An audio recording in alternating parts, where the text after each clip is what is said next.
Hey friend, Levi Allen here. Welcome to the Leftcoast studio.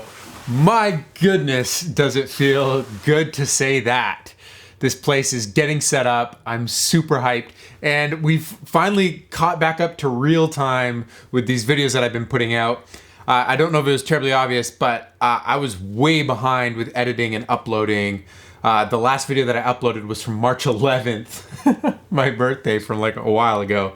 And I just put that out like 2 days ago. So we're finally back, caught up to real time, March 25th. This will be going out today. And there's so many things to talk about. We're gonna talk about the GH5, some other things, but quick update. Voting on the shot over giveaway has been going amazing. I'm so thankful for your support.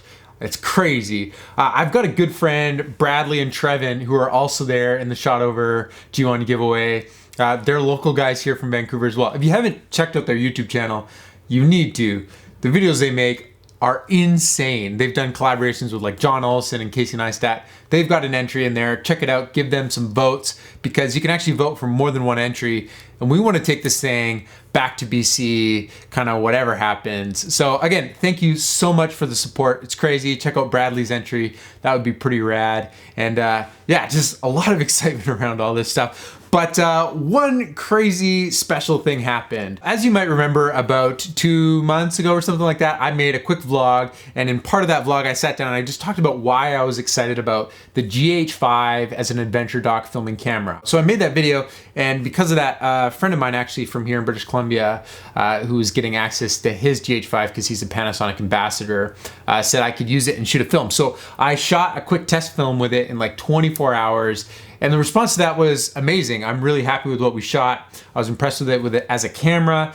And the forces that be over at Panasonic saw it and they liked it and they sent me a GH5 to make another film. So that is amazing. That's like the first time that that's ever happened in my life, where a camera manufacturer has saw something that I've made and they've been like, hey, here's one of the cameras we haven't released yet. Go make another thing with it. So this is like really exciting. And so let me kind of just fill in a little bit. So I'm shooting with the GH5 right now, and yeah, I received it about a week and a half, 2 weeks ago. It's still one of the only few here in Canada. I know some camera stores have it and some ambassadors have it, but yeah, it's not shipping here in Canada yet or in the States. I think it just started shipping in Europe, but this is like really exciting to get my hands back on the camera. One, because I actually really enjoy the camera for the style of shooting that I do, and two, it's a lot of fun to be trusted to make something and just like be given permission to make something in the style of how I like to make adventure docs. So that's what's gonna happen. I'm gonna be making a little piece, a little documentary thing.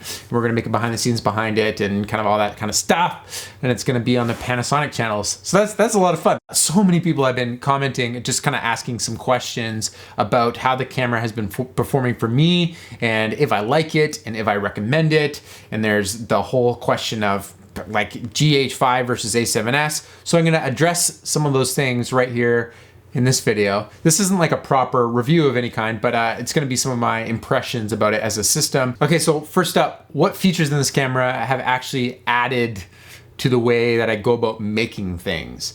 And rather surprisingly, one of the most helpful things, kind of more than I thought it would be, is the in-body 5-axis stabilization.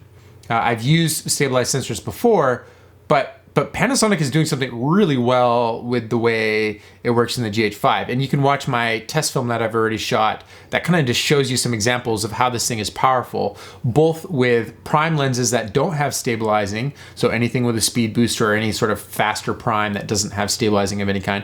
But then something that was also really surprising was how well it worked with their native mount stabilized lenses as well. So when you do dual IS, that was not something that I was like looking for, like it just wasn't on my radar. I was like, wow, dual IS, that's gonna be so cool. But it's like seriously so cool, especially with tight lenses like the 30-100, which is an effective 70-200. You can get a usable handheld shot at the like tightest focal length on that lens, handheld, without like any warp stabilizer, without needing to slow it down. And that has already like changed my approach to the way that I've been filming things with the GH5 and the way that you get B-roll of things unfolding in these documentary scenarios. So the stabilizing by far, I think, is the most is the feature I'm most excited about, which is kind of crazy actually. So for handheld work, the stabilizing has been amazing. And now having gone from using the GH4 and the G7, I just shot a ton of footage on the Slacklife series with the Panasonic G7. Going from no stabilized sensor and using a lot of primes to the GH5 with the stabilization, that alone was worth it for the upgrade. And that's one of those things that I didn't know until I actually got my hands on it and started using it. Because like, I mean, a camera like the Panasonic G7, you can get an insanely good image out of that. You can get an insanely good image out of like an A6300, any of these like smaller cameras. But with the introduction of that stabilization, it just helps get rid of all that micro shake that so often comes along with using tiny, really light cameras. Because when they don't have the weight, it's like hard to hold it really steady. It's actually like a bit of a challenge. And I love using these smaller cameras, especially, oh, this is surprising to me, especially with the native mount lenses. I was not excited about native mount lenses. Like I just didn't care. Like I don't care about the like tiny little, I just didn't think much of them. They're whatever, right? But being able to have a kit that is so small, like your camera's here and then you have 3 lenses right there and it's all just like this big, that's really powerful. You can do a lot of things with that. So definitely going to be investing in some different native mount lenses now that I know that they're such a pleasure to work with, and that dual IS. And then the other thing, kind of the second feature that I'm most excited about is, again, the 4K 60 frames per second. That's a big deal for me because I do so much filming outdoors where there's action happening and I might want to slow it down. I don't always know if I want to slow it down, but being able to shoot it in 60 frames gives me the option. And when I want to get the cinematic motion blur and all that stuff, I can go to 24 frames, but I've been shooting in 60 a lot. And it's great to have that in 4K, especially as a content creator and a producer and director, because some of the films that I'm making, the value that they have after the fact is influenced by the final deliverable. So as someone who's producing documentaries and adventure films, it's worth more to broadcasters and distributors to be that 4K format. Like people want that. They want good 4K content.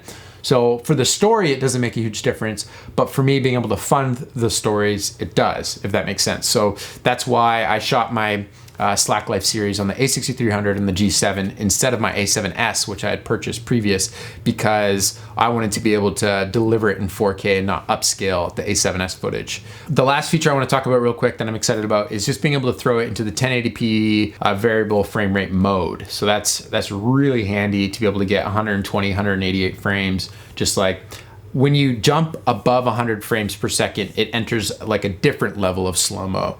So 60 frames per second, when you slow that down to half, you get a decent slow image. But when you jump above 100 frames and you slow that down to real time, to 24 frames, you just get like quite a slow shot. And that's just really cool. And so I like having that option of being able to throw it into that high frame rate mode. Okay, so the last thing I want to talk about quick with the GH5 before I do a studio tour here is GH5 versus A7S.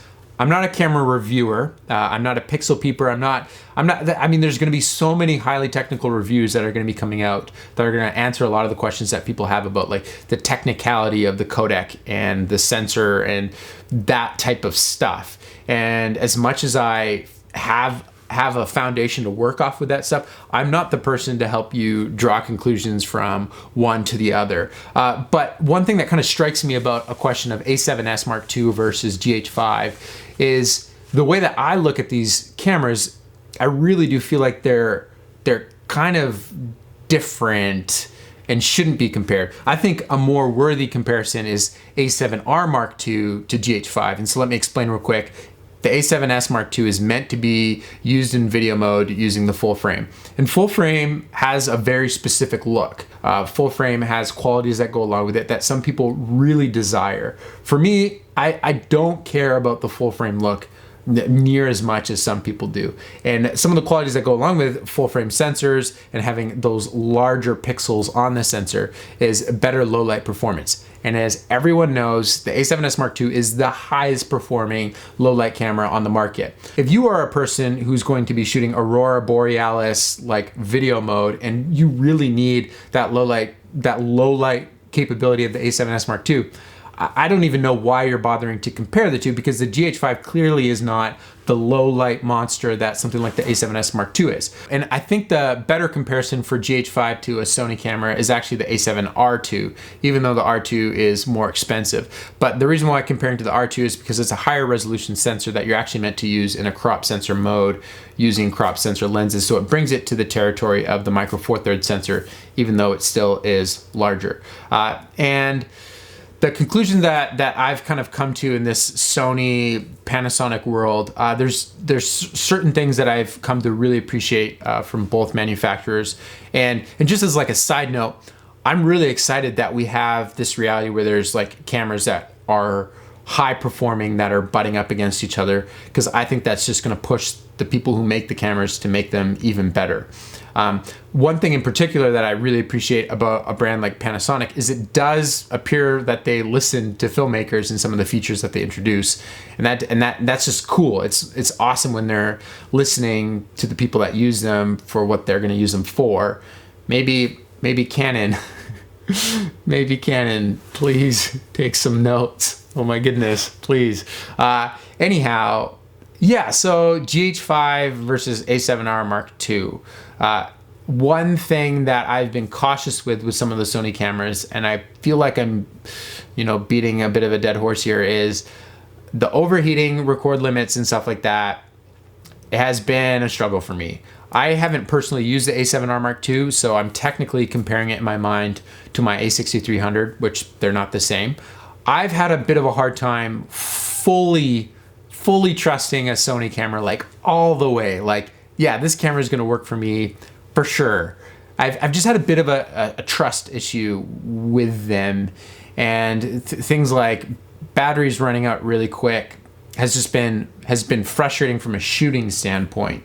The image you can get out of it is still a great image though, and that's where I think the GH5, I'll let the image dissectors, I'll let those people that exist come to conclusions about which image they appreciate more.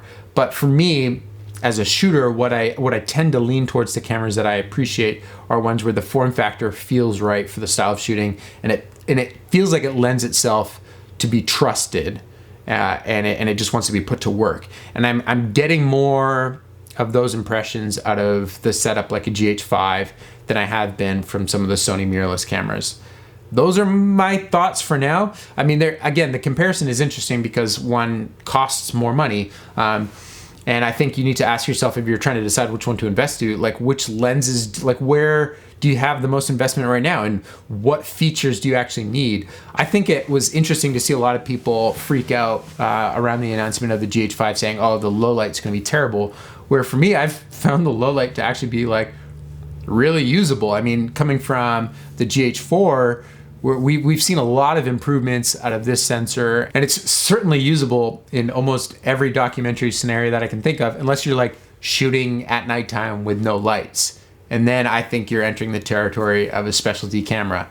Is it nice having a specialty camera that can then step back from its specialty and do other things like the A7S Mark II? Yeah, I bet that is pretty handy. Yeah, I just don't see where I would need faster low light performance than what this guy can do right here. You can clean the image up with neat video, use the faster prime. Yeah, so those are my thoughts on the GH5 thus far. I'm fine with answering some thoughts or questions in the comments. I like keeping things centered around how does this enable me to have a smoother process telling a good story. And I get that phrase is like a little bit of like a cliche thing, like it's all about the story. But time and time again, as excited as I get about whatever announcements or things like that, it always comes down to when I'm about to go shoot something, it's like, what camera do I have available to me? And does it allow me to just freely create? And you can freely create with anything. You can freely create with what's in your pocket on your phone. Like, the tools are not the answer, but having tools that have further features and further abilities is helpful. I will let you know how things continue to progress, and let's check out the studio. Let's check out how this thing's coming together. Check it out, the Leftcoast Studio. Yeah, this is sweet, guys. I'm really excited to have a space. It's messy right now, but I assure you it has been cleaner, and we will get it cleaner as things go. Kind of my computer station set up on this side of the room, kind of like that. And one of the new features I added was I just drilled a hole in the top the other day to get all my cables going down, because they're kind of all draping across the front. Another thing I did, let me show you down here, I'm gonna use my drill for light, is I built this shelf to hold hard drives. So this cable mess is pretty insane. But yeah, all the hard drives that I use for daily editing and like hourly backups are all underneath the desk. I think it's just a more convenient place to put them. We got some shelves going on over here. Just quickly built some shelves just to store gear. Thanks for following along. It's great to have you. There's some really cool things coming up. New episodes of the Slack Life series. It's a good time. It's really full, and I'm spending a lot of time behind the computer editing. But yeah, I'm feeling grateful, and it's a full time of life right now. But I'm looking forward to the things we're planning in the summer. I'm looking forward to getting more stories out there. Looking forward to shooting this thing for Panasonic, and it's just a fun step, kind of just in my filmmaking career. It's like one of those things that I've imagined doing for like a long time, like filming, making a launch video for, you know, a camera company. And so it's just cool to be trusted with that opportunity now, and I definitely don't take it for granted. Great having you along. You can vote daily for our entry in the Shot Over giveaway. I'm giving away some t-shirts as well, so you can go to leftcoast.co/giveaway if you'd like a Life's Better When You Make Stuff t-shirt. And that's gonna be it for today. Thanks for watching. I'll catch you guys in the next video. And remember, life's better when you make stuff.